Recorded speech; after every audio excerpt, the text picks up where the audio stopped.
রান্না করব লাউ দিয়ে মুসুরির ডাল। লাউ আর মুসুরির ডালটাকে সেদ্ধ করে নিয়েছি আমি। কড়াইটা গরম হয়ে গেছে, কড়াইতে সরষের তেল দিলাম।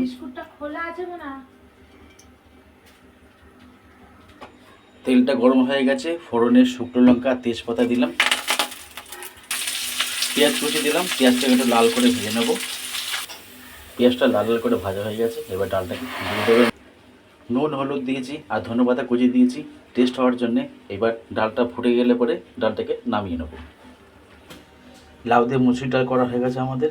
ধনেপাতা, পেঁয়াজ, তেজপাতা, শুকনো লঙ্কা দিয়ে আমি রান্নাটা করেছি। আপনারা এইভাবে করবেন, মাছ মাংস ভুলে যাবেন, এই দিয়ে ভাতটা খাওয়া হয়ে যাবে। গাটি কচি দম রান্না করবো। কড়াইতে সরষের তেল দিয়েছি আমি। তেলটা গরম হয়ে গেলে পরে পেঁয়াজ কুচি দেবো। পেঁয়াজ কুচিটাকে লাল লাল করে ভেজে নেব। পেঁয়াজগুলো তেলে দিয়ে দিলাম। পেঁয়াজগুলো লাল লাল করে ভেজে নেবো একটু। তারপরে জিরে, আদা, রসুন, টমেটো বাটাটা দিয়ে দেবো এর মধ্যে।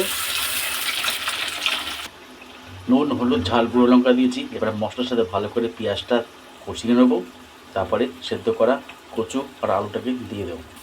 মশলাটা কষানো হয়ে গেছে ভালো মতন। এবার সেদ্ধ করা কচু আর আলুটাকে দিয়ে ভালো মতন কষিয়ে নেবো। সেদ্ধ করা কচু আর আলুটাকে দিয়ে দিলাম। এবারে ভালো মতন মশলার সাথে কষিয়ে নেবো এটাকে। কচুটা মশলার সঙ্গে ভালো মতন কষানো হয়ে গেছে। এবার অল্প করে একটু জল দেবো, সেদ্ধটা হয়ে যাবে। আর ওপর থেকে কুচি করা ধনেপাতা দিয়ে দেবো।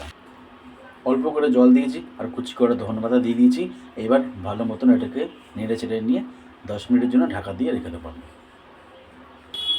ঘাটি কচুর দম আমাদের করা হয়ে গেছে। আপনারা এইভাবে করে খাবেন, খেতে খুব ভালো লাগবে। যাদের শরীর খারাপ বা জ্বর মুখে এইভাবে খাবেন, ঝাল ঝাল করে টকটক করে, মুখটাও ছাড়বে। যদি ভিডিওটা ভালো লাগে লাইক শেয়ার সাবস্ক্রাইব কমেন্ট জানাবেন। আজকের ভিডিওটা এখানে শেষ করছি। নমস্কার।